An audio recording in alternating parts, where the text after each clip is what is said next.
Sport Time. Radio Imedis პირდაპირ ეთერში. დიტო მარინაშვილთან ერთად. კიდევ ერთხელ მოგესალმებით ძვირფასო მეგობრებო, მე უკვე კარგა ხანია გვირდებით იმის შესახებ, რომ არა მარტო ერთი, არამედ შესაძლოა რიგი მთელი ათეული გადაცემების კი დაუთმო. ყველაზე მნიშვნელოვანი ჩვენთვის კი ასე რაღაც ქართველები ყველაფერს ესე ვეჩვევით ხის შემთხვევაში უდურტუნელად ლანგარით მორთმევთ და ხშირად ასე ვართ ხოლმე შედეგების შემყურე და მე ვჯელობთ, ხომ? სად მოვიგეთ, სად არა, სად შეგვეძლო უფრო მეტი წარმატების მიღწევა, მაგრამ თავი და თავი ჩემო ძვირფასებო გახლავთ უშუალოდ სპორტსმენის მდგომარეობა თუ რა მდგომარეობაშია სპორტსმენი მისი ჯანმრთელობიდან გამომდინარე და შემდგომ უკვე იმ ხსენებულ წარმატებებსა თუ წარუმატებლობებზე სწორედ აქედან ედება ყველაფერს საფუძველი და ჩვენი ამ ერთგვარი ასე არაოფიციალური ციკლი შესაძლოა უწოდოთ ჩვენი პირველი გადაცემა და ვინ თუ არა უკეთეს გაახლებდით პროფესიონალს ეს გახლავთ ცნობილი ექიმი, ტრავმატოლოგი, ამჟამად სააქციო საზოგადოება ტრავმატოლოგიის განყოფილების გამგე და რაც ყველაზე საინტერესოა, საკმაოდ ცნობილი მორაგბე, რომელსაც სტაჟიანი თაობა კარგად იცნობს, აი, ლეგენდარული ჟაკ ასპეგიანის ეპოქიდან, ანუ ქართული რაგბის დასაბამიდან მოყოლებული, სხვა შორის ყოფილი საბჭოთა კავშირის ჩემპიონატის ორგზის ბრინჯაოს მედალოსანი ბატონი ვალტერ გაბანაძე. ბატონი ვალტერ, უპირატესად მოგესალმებით, როგორ გიგითხოთ, როგორ გრძნობთ თავს? მეც გესალმებით. მადლობა, არა გვიშავს, ღმერთის წყალობით, არა გვიშავს. ბატონო ვალტერ, აი თემა გვაქვს მეტად საინტერესო და სანამ უშუალოდ აი თქვენი როგორც პროფესიონალი ექიმის თვალი დანახულს და უშუალოდ საკმაოდ დიდი პრაქტიკის მქონე ადამიანს თქვენ ხელში შეიძლება ითქვას, რომ ასეულ სპორტსმენს აქვს გავლილი და ჯერ კიდევ რამდენი მოხდება. ხა არავის არ უსურვებ, რა თქმა უნდა, თუმცა ცხოვრებაა, სპორტია და ხა კონტაქტური სახეობიდან და დღევანდელი განსაკუთრებული დატვირთვებიდან გამომდინარე, ამას ვერ გავიქცევით. მე მინდა უბრიანი აი გავიხსენოთ, ეხა ვახსენე ასპეგიანი და ის თაობა, რომელიც 60-იანი წლებიდან შემოვიდა, ჩვენ ხშირად უსვამთ ხას, რომ რაგბი წყალბურთთან ერთად საქართველოში ოდითგანვე იყო ელიტარული სახეობა, ასე ელიტარული ოჯახის შვილები ხდებოდნენ და მე თქვენი ნებართვით გავაჟღერებ სულ რამდენიმე გვარს, აი უშუალოდ თქვენი კოლეგების მხრიდან. ეს გახლავთ აი მოსკოვის ბურტენკოს ნეიროქირურგიის ინსტიტუტის საკმაოდ ცნობილი ნეიროქირურგი ბატონი გია ინაური. თუ ავტოყიბრაზე უროლოგს და ავტოს ლეგენდას წარდგენა არ ჭირდება. ჩვენი ბატონი ვობლა ასე მეგობრები როგორც უწოდებ ზურაბ ხარშილაძე წლების განმავლობაში თერაპიის ინსტიტუტში რეანიმატოლოგი გახდა, რეანიმატოლოგიის განყოფილებაში მუშაობდა და არც გარდაცვლილი ცხოვრებული ბევრმა სხვათა შორის არ იცის რომ ბურძგლა იგივე გურამ მოდებაზე კანვენის შინებული სპეციალისტი გახდა. და ეს თაობა, რომელიც ამოვიდა 60-იანი წლების დასაწყისიდან, ყველა მედიკოსები და შემდგომ მათი დიდი ნაწილი, თუ პრაქტიკულად ყველა ბატონო ვალტერ, მხატვრები, არქიტექტორები, მოქანდაკეები. ეს უკვე მე ვამბობ აი თქვენ კოლეგებზე, თორე არქიტექტორები, მოქანდაკეები, ჩემო ბატონო, ამას შემდგომ მოყოლებული ფიზიკოსთა მთელი პლეიადა, ბოლოს ეგრეთ წოდებული ატომშიკებს რო ვეძახით, ხო? აი მე უშუალოდ მოლეკულურ იმაზე აქამდე ვიყავით მისული და ეს ტრადიცია ახლაც გრძელდება და ბატონო ვალტერ, უბრიანი გავიხსენოთ და იცით, აი თქვენი რაგბში ყველაზე ისეთ პერიოდში მოგიწიათ ნაბიჯების გადადგმა, აბსოლუტურად უცხოხილი, ხო, საზოგადოება დარწმუნებული ვარ, ცნებაც არ იცოდა, არათუ თამაშიც არ ქონდა ნახული და რამ გამოიწვია, რატო დაკავდით მაშინ რაგბით? რატო დავკავდით და სრულიად შემთხვევით იყო ახლა ეს მე რაც მახსოვს, ესე იყო ჩვენ იმ პერიოდში მე როდესაც მივედი რაგბში და ახლა წინა პერიოდს გეუბნებით იყო ბუმი იყო ჰოკეის ახლა ჩვენთან დიახ შაიბიანი დიახ არა ჩვენთან კი არა საბჭოთა კავშირში მაგრამ ჩვენთანაც მე გადმოვედოთ ეს ბიჭებს და ირაკლი კიზია თამაშობდა და ის რა ქვია დიახ მოკლედ კიზიას ესე იგი სახეობა დაანახე მაშინ ახალი და ესეთი საოცარ დიდი მორაგბე გახდათ ეს ხო ჰოკეის თამაშობდა ბურდული ბატონო როგორ ვერაფერი მასკენი ახლა ბურდული თამაშობდა ჰოკეისაც და ეს პეშკას ეძახდნენ ერთი გვარი აღარ მახსოვს ისინი მე ვიცნობდი ახლა ზოგიერთებს გაგონილი მქონდა ეს რომ ბაკურიანშიც დადიოდნენ შეკრებაზე და იქ იყო რაღაც გარკვეული ესაც ბაკურიანი რჩება ჩვენ ბაზად ასე ვთქვათ კი ეხა ბევრი დიდი ვერაფერი მეტენა ადგილები როდესაც იყინებოდა ზამთრის პერიოდში და იქ ვარჯიშობდნენ ახლა და ასე იყო და საერთოდ მინდა ვთქვა რომ ჩემთან მიმართებაში ეს გადმოგვედო ჩვენ ახლა იქ ჰოკეის თამაში ეს დაკინული არსად იყო ახლა ესეთი როდესაც იქ შეიძლებოდა მაგის რაღაცის დამსგავსება მაგ თამაშზე და ამიტომ სტუდენტები ვიყავით და სამედიცინო ინსტიტუტის ფოეში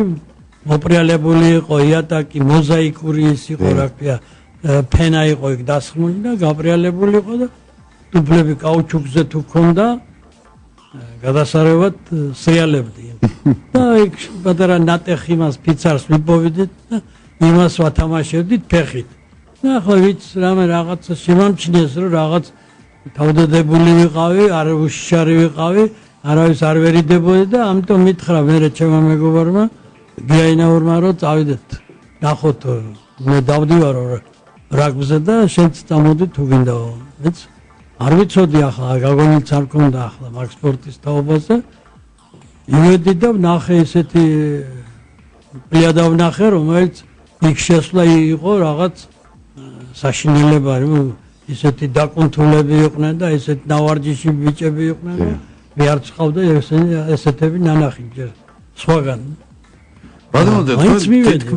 თითქმის 10 წელი დაყავით პროფესიულ რაგბში. ნუ პროფესიული რაგბი დღევანდელი საზომიდან ასე იყო. არა, მოყვარულები იყო. არა, კი, ნუ ოფიციალურად ასე იყო, მაგრამ ის როცა საბჭოთა კავშირის ჩემპიონატის უმაღლეს ლიგაში ასპარეზობდა, ეხა თან ის ორი ბიჭი ჩემ პერიოდში მოხდა ის, რაც ერქვა საბჭოთა კავშირის პირველობა 66 წელში, მაგრამ მე ვერ ვითამაშე ის ტრამვის გამო.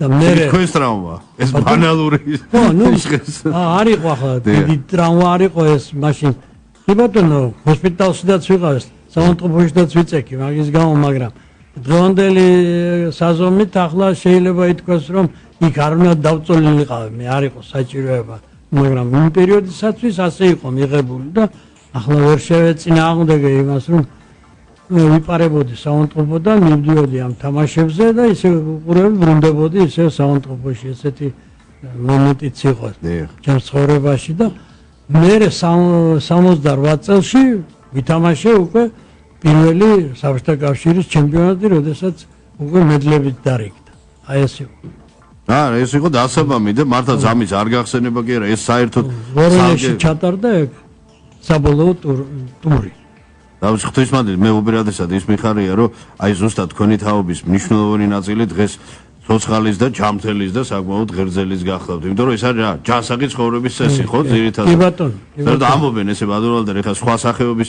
ძველი ვეტერანები არ მიწყენენ რომ სხვათა შორის არა ეხა ქეიფიდალ ხენა იცოცხლე მორაგბეებს მაგრამ ასე აი მას რო ხელი მიყო და თავზე ხელი აიღო და სპორტს საერთოდ შეშვა ნაკლებადო ხო არის ასეთი მოსაზრება და მართებულია ხო კი ბატონო ნამდვილად ეგრე იყო გააზრებული ხალხი თამაშობდა ამ სპორტში და საოცრად ბედნიერი ვარ მე მეამაყება რომ ამისანა ხალხში მომიწია მე ურთიერთობა და ამ სპორტთან დაკავშირება და ის სხვათა შორის სულ რამდენიმე წლის წინ ხო თუ არ ვსები ბატონო და თქვენ წინა მსოფლიო თასის წინა უბრალოდ როცა ქართული ბორჯღალი საქართველოს ეროვნული ნაკრები გახდათ მსოფლიო თასის სამზადისში არგენტინაში ქონდა საკმაოდ ნაყოფიერი სასწრაფო პროცესი და სწორედ მაშინ თქვენ ბორჯღალის ექიმიც ბრძანდებოდით კი ბატონო ვიყავი კი ბატონო იყო ეს მომენტი არგენტინაში გავყევი ნაკრებს იქ ჩატარდა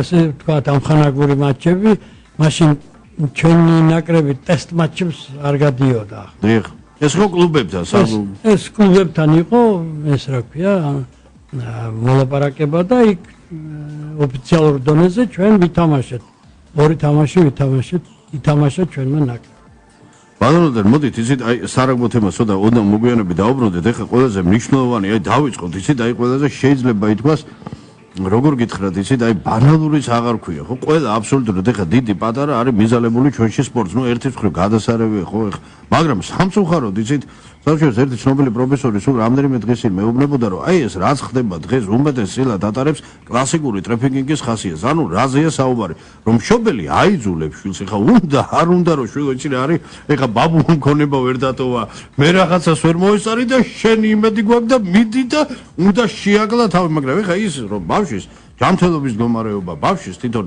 აღნაგობა რამდენად იძლევა იმ დატვირთვების ნუ აღარ ვლაპარაკო პერსპექტივაზე იმის გაძლევას და ეხლა თქვენ როგორც საკმაოდ გამოსილ და ცნობილ ტრავმატოლოგს ვადრონალდერ იმატა თუ არა ბოლო პერიოდში პაციენტთა რიცხვა სპორტსმენ პაციენტთა რიცხვმა რიცხვმა იმატა რა თქმა უნდა. და აი რით არის მოდი დავიწყოთ აქედან გამ პირობებული. თქვენი შეფასებით მე გეტყვით ერთ იმას რაც რაკთან არის დაკავშირებული. მე არ მინდა სხვა სპორტს იმას ვქნა. დიახ.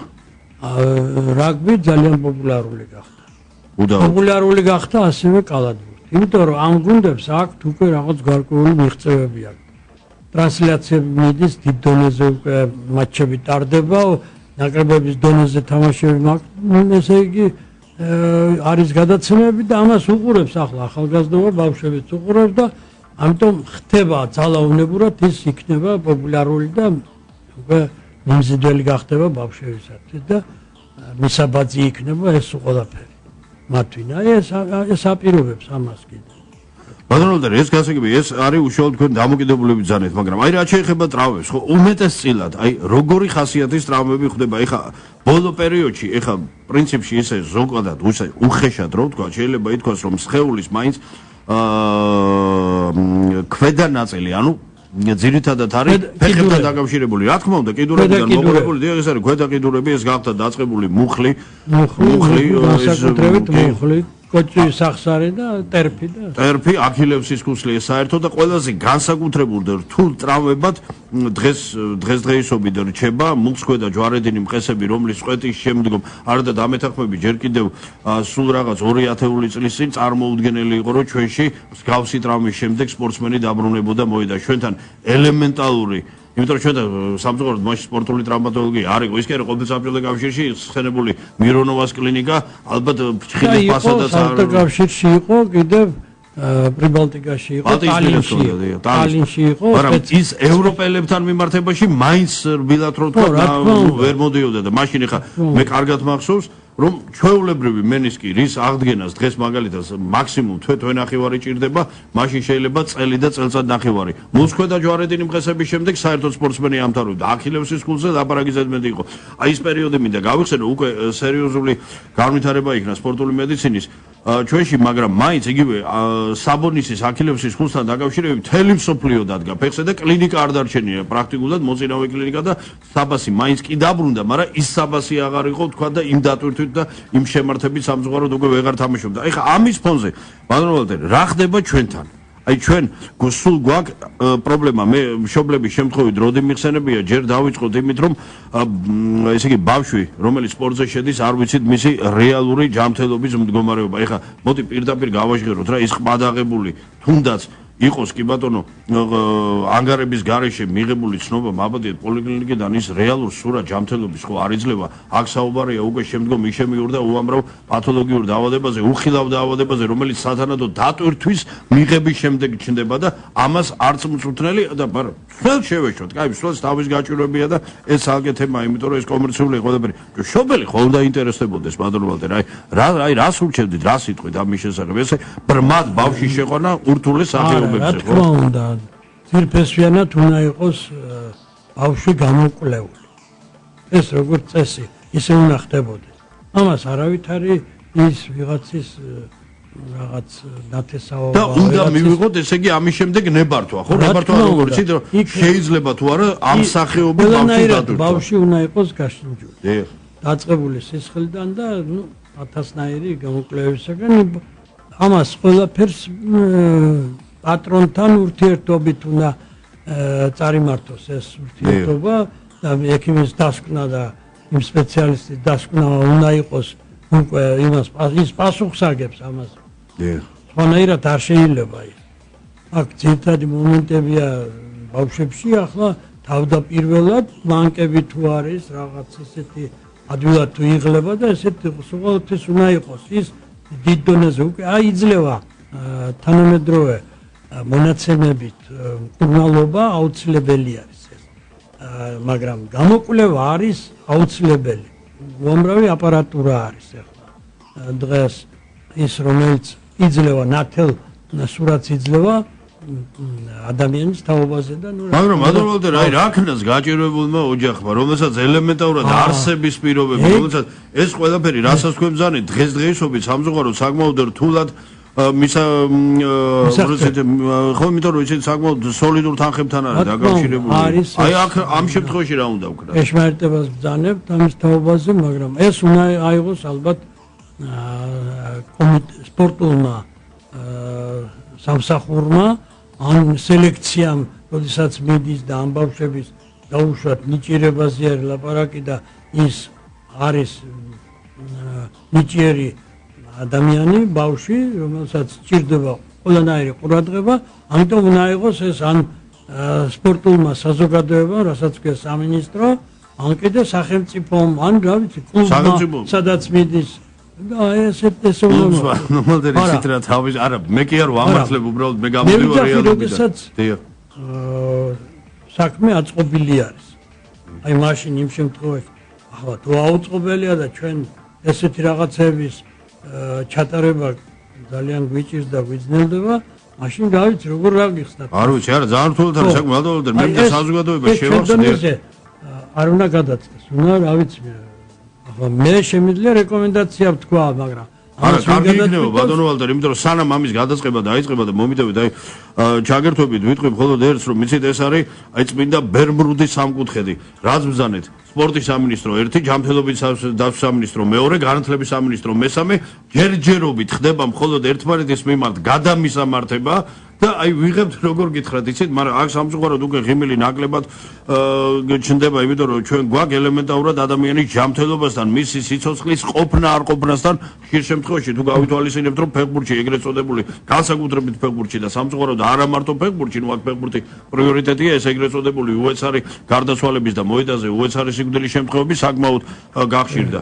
ჩვენ ახლა ერთადერთი ღვთისმადლით ალბათ რაც გვშველის, რომ ის დატვირთვა ჯერ კიდევ საბედნიეროდ არა გვაქვს, საბედნიერო ჯანმრთელობის ბუნებრივია გვაქვს არა არის ეხა დატვირთვებმა იმატა მთლიანობაში საერთო ფონზე როგორ არის იმატა თუმცა ბატონო ვალტერ რა ხდება ასეთი რამ იცით აი ესეთი ბანალური შეკითხვა ისმის ხო ეხა ამაში მე მგონი ვერავინ ვერ შეგვედავება რომ ჩვენ ვიღებთ გაცილებით ნაკლებ დატვირთვას გაცილებით ნაკლები თამაშების რაოდენობას ვატარებთ გაცილებით ნაკლებად კონტაქტური ვართ უშუალო თამაშის მსვლელობისას თუმცა ტრავმიანობა გვაქვს სულ ჯერ მეტი ხა რო გაიხედოთ ბატონო და ნებისმიერ საკითხებში სულ ტრავმაა. ნუ აი ეს უკვე იბად აი ძნელია რომ აი სრულყოფილი ჩამოყალიბებული სპორტსმენი რო სეზონს დაიწყებს და დაამთავრებს ტრავმის გარეშე ჩვენში მოიძიო.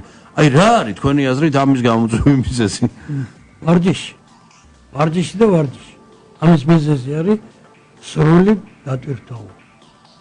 არის ესე იგი აუცილებელი არის რომ ესე იგი ძალიან მომზადებული იყოს სპორტსმენი. ის ვინც პროფესიულ სპორტს ეწევა. სხვანაირად წარმოუდგენელი. ჩვენ ამით ვთმობთ სულ ყველაფერს. ჯერჯერობით.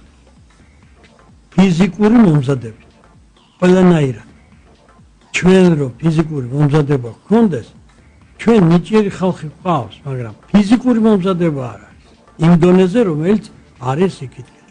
საზღვრის გარეთ, დასავლეთში რაც არის. ბატონო მოგდეთ ესეც ბანალურად ჟღერს ისეთ ამაყრდელობაში რომ აი ფიზიკურ მომზადებას ნაწილი საზოგადოების დღეს და ექსპერტების მიიჩნევს რომ ჩვენ არასათანადო დატვირთვები გვაქვს ნაწილი პირიქით მიიჩნევს რომ რიგი მსვლელები თქვა აჭარბებენ და ყოფილა ასე შემთხვევები ესე უხეშად გავაჟღერებ რომ რაღაცა შეიძლება ერთი უბრალოდ რაღაც ბულკი ხო ფუნთუშა კონდეს ბავშვს რაღაც მიღებული თავის და რაღაცა ეს ისეთი გაჩხიკინებული ის და უცებ 20 წრე მოედანზე უნდა დაარტყა ხო არა ნუ ეს რა თქმა უნდა არა მაგრამ ბატონო ვალტერ რა წეგან უნდა გამიჟღერებინო უბრალოდ შევახსენებ ცოტა სმენელს რომ ჯერ კიდევ ზურბაზო მეგობრებო 70-იანი წლების შუა წელს 1975 წელზეა საუბარი კიევის დინამოს ხო ლეგენდარულ იმ პერიოდისეულ გუნდს ხო მთელი სამედიცინო ინსტიტუტის კათედრა დაყვებოდა და ჯერ კიდევ მაშინ ასე მარტივად რო ვთქვათ მთელი გუნდი იყო შეერთებული აპარატებზე ანუ მიდიოდა დეტალური ესა ეხლა ჩვენთან ბატონო ვალტერ აი ხა თქვენ როგორც სპეციალისტ მინდა კითხოთ თქვა დაკავებული ვარ აქტიური სპორტით ხო ბავშვი დაკავებულია უკვე პროფესიულ რელსებზე დგება ნუ მოზარდი ასაკიდან მოყოლებული მინიმუმ აი წეგან თქვენ რომ ბრძანეთ დეტალური სამედიცინო გამოკვლევა წელწადში რამდენჯერ უნდა გაკეთდეს რომ რეალური სურათი მივიღოთ ბავშვის როგორც არსებული ჯანმრთელობის მდგომარეობის ასევე იქიდან გამომდინარე რომ ანალიზი და პარალელის გაკეთების შესაძლებლობა გქონდეს რომ ეს დატვირთვების შედეგად ბავშვის ორგანიზმი ვითარდება თუ პირუკუ ჩნდება რაღაც გარკვეული პრობლემები აი დაახლოებით კვარტალში ერთხელ უნდა გაკეთდეს მაგრამ კვარტალში ერთხელ კვარტალში ეს უკვე დიდი ფუფუნება აბა სხვანაირ ბავშვი მოზარდი ესე არის მე არ ვიცი ახლა დიდი ბავშვი ჩამოყალიბდება დიდი გახდება იმას არ უნდა მაგ ხელა ეს იმან შეიძლება წელიწადში ორჯერ გასვლა. მაგრამ ორჯერ მაინც ჭირდება. მაინც ჭირდება, იმიტომ უნდა ნახო რა ხდებოდა და რა ხდება მე რამ გარკვეული დროის შემდეგ. როგორ იტანს ეს დატვირთვებს, როგორ ეგუება მას მისი გული, მისი ფილტვები, როგორია მისი მოცულობა ამ ფილტვების. ეს ყველაფერი გამოსაკვლევი იქნება. არა, მე ვძახი რეალურად თუ ჩვენ გვინდა რაღაცა დონეზე ავიდეთ. ჩვენ გვინდა მაღალ დონეზე ავიდეთ, მაშინ უნდა გაკეთდეს ასე. ნუ სურვილი იცოცხლე ხა ქართველი კაცი მაქსიმალიზმი ამოიქცევა ყოველდღე. ყველაფერი უნდა მოვიგოთ ეს ჩვენ გვაქვს, ხო? ხო, შეიძლება ის გენეტიკურად. თუ გვინდა ესე არის. დიახ. თუ არ ნაკეთებოდეს მაშინ გული, იმენ შედეგები თუ არა გვაქვს. როგორც სურვილი. სამწუხარო შედეგები კი არა, ბალდოვალტერ, აქ აი სწორად გამიგე ჩვენ ეხა უფრო მეტი წილი ვსაუბრობთ ბავშვის ჯანმრთელობის შენარჩუნებას და მის უკვე ბაბატიეთ არც იმ შედეგს დავეძებ, არც იმ პროფესიონალის თუ ბავშვი ჯანმრთელი არ იქნა და შემდგომ მისი ცხოვრება არ იქნა სრულყოფილი ფიზიკურად და ესთეტიურად, ხო? ეს ყველაფერი კვლევაზეა დამოკიდებული. დიახ. ფული უნდა ჩაიდოს ყველაფერი. რა თქმა უნდა. ამაზე თავი და თავი არის ფული, ფინანსებია. იმ ექიმსაც ფული უნდა კონდეს სათანადო ანაზღაურება, იმ ბავშვებს ფული უნდა კონდეს რომ იკვებოს იმან და შეერი არ ივარჯიშოს და შეერი არ დაიძინოს სახლში. აბა გამოიფიტება ბავშვი და მე რა დგინდა ის რამდენიც გინდა არ მენია.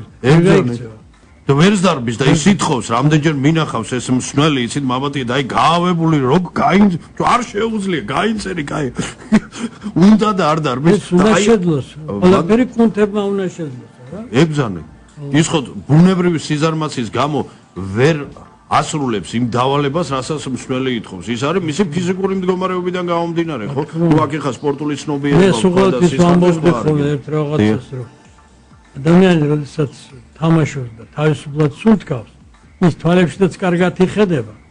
და არც იღლება ის. როდესაც არ იღლები, აზროვნებაც კარგი გახდება. ანუ ეს ერთი მეორესთან არის დაკავშირებული დაღლა და ცნობიერება ისევე ტვინის უჯრედებთან. ეგრე არის. იმიტომ რომ სისხლი რომ მოძრაობს და მიაქვს ჟანგბადი ფილტრებიდან ის მერე ნათელი აქვს თვალებში. თქმა უნდა ის ყველაფერს ხედავს და აზროვნებს უკეთესად. როდესაც შენ ძლივს გარბი ხარ, ძლივს იხედები თვალებიდან და ვერაფერს ვერ ხედავ, ვერც შენს პარტნიორსა და ვერც მოწინააღმდეგეს, მაშინ მომრავ შეცდომებს აკეთებ მე. ამიტომ არის ეს. ყველა არის საჭირო და ის უნდა შეიქცეს, ვინც ამას უკეთესად ასრულებს. ბატონო, ანუ პირდაპირ შეიძლება ითქვას, რომ თქვენი აზრით შეცდომები უმეტესწილად უმხედველობაში მაგბეხაც ნორმალური უკვე საკმაოდ ისეთი სპორტსმენები მოდის არა მათი ტექნიკური და ტაქტიკური მდგომარეობიდან, არამედ ფიზიკური კონდიციების დაქვეითების შედეგად, ხო, უშუალოდ მატჩის მსვლელობისას იღლები, შეცდომები მატულობს ბუნებრივია. ვერ იხედები უკვე ისე, როგორც დაუღლელი ხარ და როდესაც იწყება თამაში, არა? რა თქმა უნდა. ბატონო, აი ვახსენეთ, იცით ეს მყესები, მუხლი, აქილევსი, ეს კუნთოვანი საფარის სიმკვრივე რა ჩვენში ასე ხშირად ესე არის ქალაქური გამოთქვა და სლენგისტის ბოდის რომ ბიჭო რომ რაღაცა ისე რომ შეუბერო სული წაიქცე ხო და აი რა უყოთ ეხა ამ სპორტსმენებს ბატონო, იმიტომ რომ საკმაოდ ყავს იცით ასეთი კატეგორია ჩვენ აი ხა მაგალითად თუნდაც 19 წლამდელთა ალბათ თუ მქონდა შესაძლებლობა მიადევნე თვალე ეხა 19 წლამდელთა ევროპირველობა რომ დაიწყო პირველი თამაში 2 დღის წინ ფრანგებს ვეთამაშეთ ну ათლეტური ბატონო ეხა იქ სუფთა ასაკი იქ რაიმე გადაკეთებულზე ეხა ფრანგებიდან მოხსერება დღეს ну ათლეტური რო შეხედავდი ჯერ მარტო აი გეგონებოდა რომ საქმე გაქვს კლასიკური ტიპის ლეოსნებთან და არა ფეხბურთელებთან ხო უკვე წარმოგიდგენია 19 წლის ასაკში ჩამოყალიბებული და განვითარებული როგორ ორგანიზმი და რას თქვენ ბრძანეთ ხო მე ეს დაღლა რო შემოდის ეს თავიდან რაღაცას ვაკეთებთ მე მეორე ტაიმი დაიწყება ხა მე 60 წუთამდე კიდე შეიძლება და მე რაღაც აშინელება იწყება ხო აი ეს არის და მწვრთნელებთან მიმართებაში ბატონო არ შეიძლება თქვენ ნებართვით არ გავაჟღეროთ კიდევ ერთხელ აი თუნდაც ამ კუთხით ყველაფერს რო თავი დავანებოთ დღეს არის საკმაოდ რთული მდგომარეობა მოიხსენებათ მას შემდგომ რაც სპორტი ჩვენთან სამწუხაროდ ფუფუნების და კომერციულ ბიზნესის წყაროდ იქცა და ვერც ამტყუნებ იმ ადამიანებს ნუ წმინდა ადამიანური კუთხით თუმცა ამას არანაირი გამართლება არ აქვს რა თქმა უნდა როცა გეუბნებია რომ მე ბავშვს ვერ ვეუბნები უარს უბრალოდ მიზეზის გამო რომ სკოლა იმით საზრდოობს იმით იხდის გადასახადებს რომელიც საკმაოდ მაღალია იგივე ის მიწის რენტა რომელიც სტადიონის და სამორინე ერთი იმითი იბეგრება, ნიხრით იბეგრება, ის ხელფას მსმელი იქიდან ღებულობს. აი როგორც კი ეს უფასო გახდება, ბუნებრივია ბატონო, რასაც თქვენ ბრძანეთ, ამას დაედება სათავე უკვე. და უკვე მსმელი იქნება დაინტერესებული მისი უშუალო პროფესიული მოვალეობის შესრულებით და არა ბავშვების რაოდენობის მოზიდვით. აი სადაც რაოდენობა ეს ყბადაღებული ფრაზა ხარის საგემატება, ხო? ბატონო, გეთაყვეთ. ეხლა რაც შეეხება იმას, რომ უნდა მოედნები უნდა იყოს. აი მოედნებზე ბატონო ვალტერ, მაბადეთ უნდა გაგაწყვეტინოთ, იმიტომ რომ აი ეს ჩვენში ერთი, მაგრამ გადაუდებელი სარეკლამო ჭრა და ამასთან დაკავშირებით მოედნებზე მთავარი ბატონო ვალტერ, ისევ თქვენ როგორც პროფესიონალი დრამატოლოგი არ შეიძლება არ დაგვეთანხმოთ, რომ კატეგორიულად ნაოპერაციებს ეგზალება და ამის გარდა მე მინდა თქვენ როგორც ყოფილ მორაგბეს და სპორტსმენს კითხოთ, რომ აი ეს ხელოვნურ საფარიანი მოედნების ეგრეთ წოდებული ბუმი საქართველოში საათ ხო? აი ზიანთიან ქვეყნებს საათ აი აქ თუ რამდენად მარგებელია და მის ავკარგიანობის შესახებ ვისაუბროთ ჩვენი გადაცემის მეორე ნაწილში. მე ძვირფასო მეგობრებო შეგახსენებთ, რომ ჩვენი გადაცემის სტუმარი გახლავთ წარსულში ცნობილი მორაგბე, სააქციო საზოგადოება ტრამატოლოგიის განყოფილების გამგე, ტრამატოლოგი ბატონი ვალტერ გაბანაძე, ვისთანაც ერთად სულ რამდენიმე წუთში დაგიბრუნდებით. დაუთმოთ დრო ქართულ სპორტს. სპორტ ტაიმი. რადიო იმედის პირდაპირ ეთერში. დიტო მარინაშვილთან ერთად. ვაგრძელებთ ძვირფასო მეგობრებო ჩვენს ტრადიციულ სპორტულ ტოქ-შოუ Sport Times და მოკლედ იმის შესახებ რომ ჩვენი დღევანდელი გადაცემის სტუმარი გახლავთ წარსულში ცნობილი მორაგბე და ასევე ცნობილი ტრავმატოლოგი ბატონი ვალტერ გაბანაძე. ბატონო ვალტერ, შევჩერდით თემაზე, თემა რომელიც პრაქტიკულად აი ჩვენი გადაცემის ერთ-ერთი ღერძი გახლავთ. აი ბოლო ხანს შეიძლება ითქვას რომ ერთგვარი ბუმი დაიწყო ხელოვნურ საფარიანი მოედნების, რასაც სხვადასხვა ჩინოვნიკების გარკვეული ნაწილი, ნუ მოდი პირდაპირ თქვა, იყო შემთხვევები და არაერთი, რომ ამაზე ხელს ითმობენ, ასე გაჟღერდა ზოგადად, რომ ხელოვნურ საფარიანი მოედანი ჩვენ გვესმის, რომ ეს არ არის კარგი, თუმცა ეს არ არის კარგი ცხოვრებით გამოწვეული, ის უფრო იაფი ჯდება ვიდრე ბალახო საფარიანი. ამაზე ძვირფასო მეგობრებო, არაერთის გაგვიკეთებია განცხადება, კიდევ განმაცხადებ, სულ მალე დადგება დრო, როცა თქვენ შეიტყობთ უშუალოდ ფასებს და ის შემდგომ თავად უნდა განსაჯოთ და შეაფასოთ, რომელი უფრო ძვირია და რომელი უფრო იაფია. ეხლა ეს უკვე სხვა გადაცემის და საუბრის თემაა.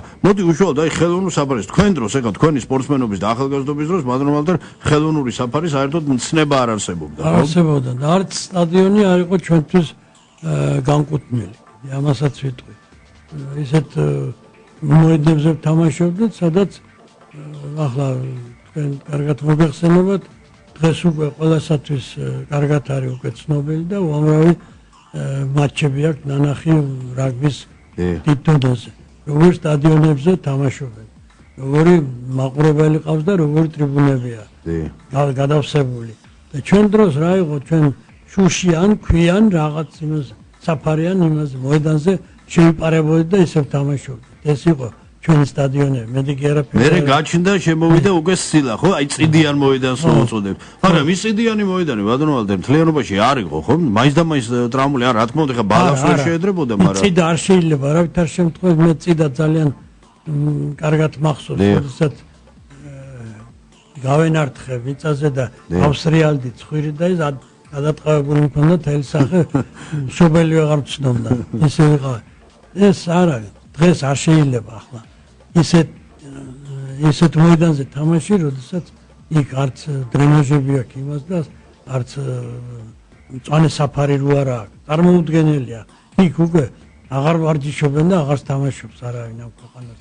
რა ვიცი, მე სერიოზულ საქმეს ვინც ეწევა მაგ დარგში, მაგ სპორტში, არ შეიძლება დღეს ახლა ის რაც შეეხება ხელოვნურ საფარიან მოედანს, ის რა თქმა უნდა სავარჯიშოდ და ბურთის საკენწლად კარგი ადგილი არის. მაგრამ თამაშით ახლა ჯერ იმაზე ივარჯიშო, მერე ისეთ მოედანზე გადახვიდე. ჯერ ეს პროცესია რთული, ხო, საკმაოდ და არც ბურთები სხვადასხვანაირად მუშაობენ.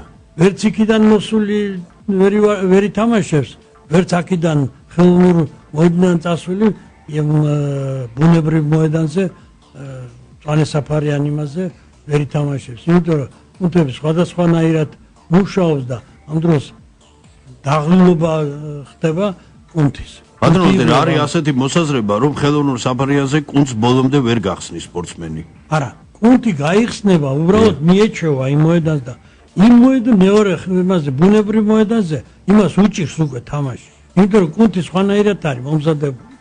ამაშია საქმე. ეს გაჭირების არის, თორე სტადიონები უნდა იყოს, მაგრამ რა ხდება, იცით, ნაკლებობა რო არის სტადიონები. როდესაც ცუდი ამინდი არის, ეგ წვიმის სახით ან რაღაც ცუდი ამინდი არის. იქ იკავებს ის თვითონ მორაგბესაც ეწოდება ის კარგი საფარიანი მოედანი, გაფუშტება იმ წვიმაში, მაგრამ რო იყოს მეორე მოედანი, კი ბატონო, ითამაშებს ამას დაასვენებს, მეორეზე გადავა მეორე თამაშს იქ ითამაშებს. მერე ეს გამოკეთდება, ამაზე მოვა, ამაზე ითამაშებს. აი ამაშია საქმე. თუ არ იქნა მრავალი სტადიონი, ესე იგი, რაოდენობრივად თუ არ იქნა სტადიონი საკმაოდ ძნელია მაგაზე ახლა აგება გინდა კალენდარული მატჩების და გინდა საერთაშორისო მატჩების ჩატარების. ამას საერთოდ მოედნების ნაკლებობა იმაშობა სოყოლაფერს აპირობებს იმ მდგომარეობას რომ ვერ შევდივართ ხო ჩვენ ბევრი თამაში ახლა მაგალითად რაკში ვერ ვითამაშეთ იმიტომ რომ მოედანი იყო დასველებული და წვიმა ახალი მოსული იყო და არ შევიდნენ უბრალოდ მოთამაშეები უჭირთ შესვლა არ უნდათ მოედნის გაფუჭება ახლა თუ ოფიციალურია და სხვა გამოსავალი არ არის მაშინ კი ბატონო რა ვქნა არის ოფიციალურსაც ბატონო რა ხდება იცით აი არა მარტო რაგბზე საერთოდ სამზღაუროდ ეს ფეხბურთში საერთოდ ეს თემატიკა იცით გაფრთხილება კიდევ ერთია და ხა ეროვნული ჩემპიონატის მატჩები რო საქართველოში სად ხო ეს ხო არ არის მაბატი ტომსკი და არხანგელსკი და პეტროპავლოვსკი კამჩატკაზე რო იქ გაგანია ზაფხულ ხო ეხა ზღვისპირას ხო ეხა მაგალითად ეხა განმუხურში და ქობულეთში ხო ორივე სტადიონი უშუალოდ ყველაში მოცილებულია სულ რაღაც 100 მეტრი ცოტა ძლიერად ისე უხეიროთ რომ დაარტყა ბურთი პირდაპირ ზღვაში მოადგენს ზღართან ხო და ეხა წარმოგიდგენიათ ასეთ პირობებში ხელოვნურ საფარიან მოედნებზე თამაში არა თქმა უნდა მე ვიძახი მაგას როდესაც სამთარია და მოსამზადებელი რაღაც გარკვეული პერიოდი აქვს იმას იქ ცოტა ხანი რაღაცას იმას იზამ მოიფიქრებ და ისე ივარჯიშებ რომ იმ კუნთს უნდა გაფრთხილება რა თქმა უნდა თუმცა თქვენ ტრავმატოლოგები უკრძალავთ ნაოპერაციო სპორტსმენს საერთოდ ხელოვნურ საფარიანი მოედნის გაკარებას სხვადასხვა ვადით ნუ გამომდინარე ოპერაციის გადატანილი ოპერაციის სირთულიდან რა თქმა უნდა აი რომ დარბიან კიდე იმაზე რა თქმა ასფალტის საფარიან ადგილებში ის ძალიან ცუდად მოქმედებს ზე გვინდა მხოლოდ ბალახი ბალახი იმიტომ რომ სირბილე უნდა კონდეს იმას რა ქვია ნიადაგს რომ იმაზე კუნთმა არ იმასკნას ტრამვა არ მიიღოს აი ეს არის მეტი კი არა და აი ამ ხრივ ბატონო ვალდერ ეხა აი წეგან ვახსენეთ აი გადაცემის პირველ ნაწილში აი თქვენი სპორტსმენი პაციენტები და ამ ხრივ აი ის რაც უშუალოდ აი შეიძლება განსაზღვრა იმის ცოტა ისეთი კითხვა შეიძლება მაგალითად თქვენ როგორც სპეციალისტმა განსაზღვროთ რომ ტრავმა სწორედ უშუალოდ მოედნიდან იქნა გამოწვეული. არა, მაგის განსაზღვრა ცოტა რთულია, მაგრამ არის ესეთი მომენტებიც, როდესაც არასერიოზულად ეკიდებიან იმ ვარჯიშს, მოინდომას ვიღაცა თამაშს ფეხბურთისას და შევარდება მოედანზე პირდაპირ. ის თუ არ მოამზადა იმ გარკვეული დროის განმავლობაში, ამა თუ პიროვნებამ ახლა შეიძლება ის ნავარჯიშებია ადრეც და უთამაშია და იცის ფეხბურთის და მოწონს ფეხბურთის თამაში და გამოდის კიდევაც იმას თამაში კარგად და სიამოვნებს იმას, როდესაც რამე გამოგდის და მithumetes თამაში რა. და თორესაც მომზადებელია და ვარჯიშებელია დიდი ხნის. იქ ტრავმას მიიღებს ვეჭვე. იქ როგორ არ მიიღებს ტრავმას, ეს არის გასაკვირი, როგორ მიიღებს ტრავმას, ის არ არის გასაკვირი. აი ეს არის იმას თავისებური მომზადება სჭირდება კუნთებს. გაწელვებია თუ რაღაც ისეთი მსუბუქი ჯერჯერობით თავიდან უნდა მსუბუქად დაიწყოს და მე მომატოს თანდათანობით და მოიყვანოს კუნთები მოძრაობაში. კუნთი წყდება მაშინ, როდესაც ელასტიურობა აკლია კუნთს. აი მაშინ წყდება. აი ეს არის გასათვალისწინებელი და ყველამ ეს უნდა გაითვალისწინოს. და ეს თან ეხებათ სხვადასხვა ასაკობრივ კატეგორიის სპორტსმენებს, როგორც ყოფილს, ასევე მოქმედს. ასაკი, რა თქმა უნდა, როგორც წესი ეგრე არის. ეგ ასაკთან დაკავშირებით უფრო მეტი მომზადება გჭირდება. აი მოზარდებიდან პირველი ნაბიჯებიდან დაწყებული. მე კიდევ გავიმეორებ ეს ელასტიურობას კარგავს. დიახ. კუნთი ასაკთან იმაში მიმართებაში. სად ბავშვის კუნთი და სად ასაკიანი პიროვნების ან თუნდაც სპორტსმენი. ბატონო, აი ხო არ გიჩნდებათ ისეთი შეგრძნება, რომ თითქოს გარკვეულწილად შიხში ვექცევით. რა მხრივ თქვენ ბრძანით ის რაც ბრძანით და რაც საჭიროა, ეს არის საკმაოდ დიდი ვრცელი, გადაუდებელი, ჰაერივით საჭირო უცილობელი სპორტის განვითარების სახელმწიფო პროგრამა, სადაც კიდევ ერთხელ ხაზგაუსვა იქნება სამი მთავარი ინსტიტუტი ორგანო ჩართული, ეს არის ჯანდაცვის სამინისტრო, სპორტის სამინისტრო და განათლების სამინისტრო და სამივე მათგანი იქნება ურთიერთშესაბამისობაში მოყვანილი. მაგრამ სანამ ამას დაადგება საშველი არ და დამეთანხმებით ბატონო სამზღვაროდ ეს ხვალ და ზეგ ასე იოლად და მარტივად ნამდვილად ვერ განხორციელება. აი მანამდე რა ვქნათ? აი მანამდე როგორ ვია? ჩემი დიდი სურვილი არის და თქვენც ალბათ ჩემთან ერთად რომ რაც შეიძლება მალე უნდა მოგვარდეს, მაგ საკითხი უნდა დაისვას, დღეიდანვე უნდა დაისვას და ამ საკითხს უნდა სერიოზულად ჩაჯდომა და პროგრამა და მისი განხორციელება მე. აუჩი ბატონო ვალტერ, ცოტა ძნელია იცით ახლა ამაზე კონკრეტულად, იმიტომ რომ ჯერ კიდევ რამდენი თვე გავიდა უკვე რაც ლევან დავიძიჩმა ხომ ჩვენმა სპორტის მინისტრმა ბრძანა რომ აუცილებლად ზაფხულამდე იქნებოდა სპორტის ახალი სახელმწიფო პროგრამა შემუშავებული მიღებული და შემდგომ ის ბუნებრივია საზოგადოებისთვის არა მარტო გასაჯაროებული, არამედ უკვე იქნებოდა მისი სისტემაში მოყვანა დაწყებული, ნუ აი ზაფხულის მოგვადგა ჯერჯერობით სამზღვარო დამხრივ არაფერი არ ჩანს, ჯერ ვართ აი სადღაც ისევ ამ შეიძლება ითქვას ქართული მაქსიმალიზმის ტყვეობაში მოქცეული, უფრო მეტი თქვენ გახსოვთ ბოლო 10 წლების მანძილზე დაიდო სადავე გაუგონარ რამს, აი ის რაც თქვენ ბრძანეთ ყველა იმ პრინციპს ეწინააღმდეგება, რომ მაჩვენეთ შედეგი და აი მერე დავინტერესდება ეს შედეგი. არა, ეს თავი და თავშივე უკვე წამგებიანია.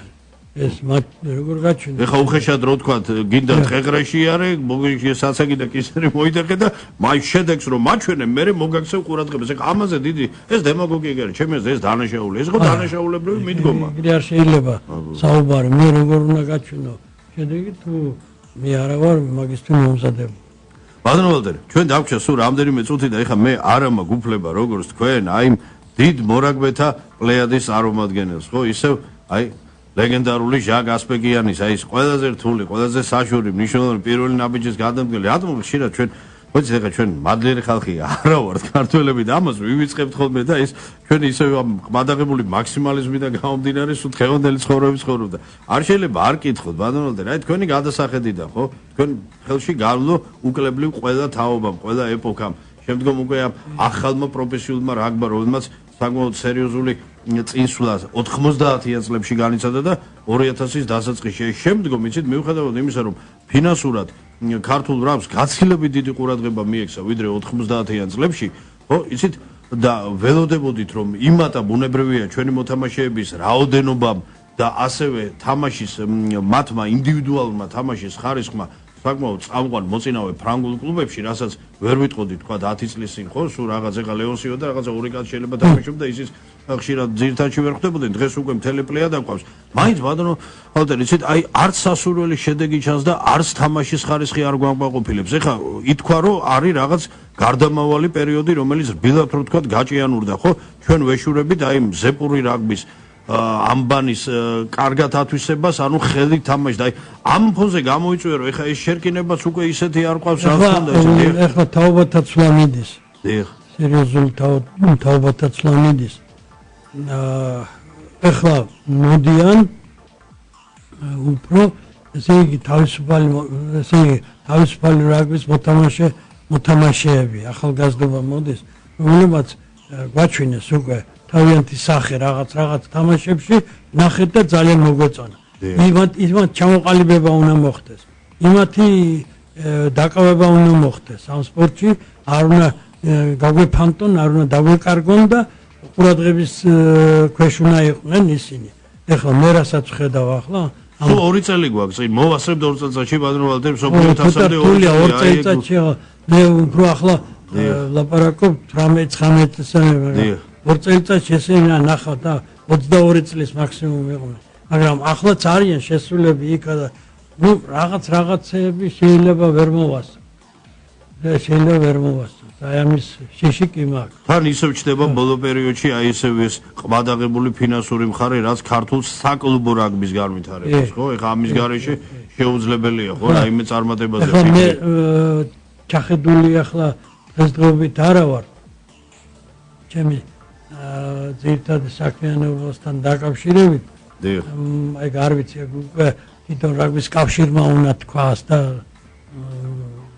რა თქმა უნდა. სინამდვილე მაიდან უნდა გავიგოთ ჩვენ ამ თანხებთან დაკავშირებით როგორ არის, მაგრამ ნუ ყველაფერს აკეთებენ ჩემი აზრით ახლა მე რასაც ხედავ იმისათვის რომ ჩვენ იმას რა ქვია წვეტა არ ქონდეს ჩვენი იმას ამ რაგბთან დაკავშირებით ამ წარმატებებს, მაგრამ ისეც მართალია რომ ისეთი თვალნათელი არ არის, მაგრამ რაღაცებს ხედავთ ახლა ისეთებს რომელიც ჩვენ მოგწონს, მაგრამ ნახოთ მინდა კაცი იმედი ცოცხლობს, ხო ახლა შემოდგომაზე იქნება კიდე ერთი 3 თამაში. კი, 3 ტესტი გველის დედაქალაქში საკმაოდ საინტერესო. საინტერესო იქნება, ნახოთ აქ რას ვიზამ. მადლობთ, სამწუხარო და უცებ ნახეთ როგორ გაირბინა, როგორ სპორტში ხდება ისე უცებ ჩვენი გადაცემის დრო, თუმცა ჩვენ შემოდგომაზე აუცილებლად შევხვდებით კიდევ ერთხელ ჩვენი დღევანდელი გადაცემის რეზიუმი რა შეიძლება ითქვას 2-3 სიტყვით, რომ გვინდა მოედნები, გვინდა აუცილებლად ბალახოვანი საფარი, გვინდა სრულფასოვანი კვება, აღდგენითი პროცესები, ეს ყველაფერი მოყვანილი რა თქმა უნდა უშუალოდ პროფესიონალი ექიმების მეთვალყურეობის ქვეშ წინააღმდეგ შემთხვევაში არათუ სპორტულ შედეგებზე, არამედ ჩვენ სასორის სპინაზე ვაყენებთ ჩვენი შვილების, ჩვენი მომავალი თაობების ჯანმრთელობას, ხომ? აი, ნახოთ ბატონო ვალდერი, დროულად არის ეს კანონი, ნახოთ იმედია ამ კანონთან ერთად სამივე ხსენებული ორგანოს ისევ და ისევ კიდევ ერთხელ გამეორდების შესაბამისობაში მოყვანა და ნახოთ რა იქნება შემოდგომაზე წიწილებს ითვლიან, თუმცა ჩვენ ამ შემოდგომაზე წიწილები კი არა, პირველი ნაბიჯები უნდა გადავდგათ ამ ხრივ, ხო? კი ბატონო. მე შეგახსენებ ძვირფასო მეგობრებო, ჩვენი დღევანდელი გადაცემის სტუმარი გახლდათ წარსულში ცნობილი მორაგბე და ცნობილი ტრავმატოლოგი ბატონი ვალდერ გაბანაძე, ვისაც ღერძელობას და წარმატებებს უსურვებთ. დიდი მადლობა მოწვევისათვის. ყველას მინდა ერთი რაღაცა თუ შეიძლება. დიახ. მამუკა გორგოძეს გარდაეცვალა მამა და სამძიმარი გამოუცხადა ჩემი ვეტერანების სახელი. თუ შეიძლება ეს ამჩის ახალგაზრდა კაცი საოცრად დავიზარდე მე ხარ რომელმაც დიდი წვლილი შეიტანა ბიჭის მამუკა ჩამოყალიბების საქმეში. მაშინ ერთ-ერთი მონაწილე მეც ვიყავი, მამის კალათბურთზე დაყავდა ეგ ბიჭი, მე მასკნა რა ქვია და ჩვენი გუნდის ლიდერი და უკეთილშობილესი და დიდი ქართველი ბიჭი და პირველი ადამიანი მამისიას. ამ რაგბში და მერტმა აცხონოს ის და ნათელში ამ იცოცხლე ღმერთმა ნათელში ამყოფ სამწუხაროდ და ესეთ საკმაოდ ცუდ ნოტაზე გვიხდება დღევანდელი გადაცემის დასრულება. დაუთმოთ დრო ქართულ სპორტს. სპორტ ტაიმი. რადიო იმედის პირდაპირ ეთერში. დიტო მარინაშვილთან ერთად.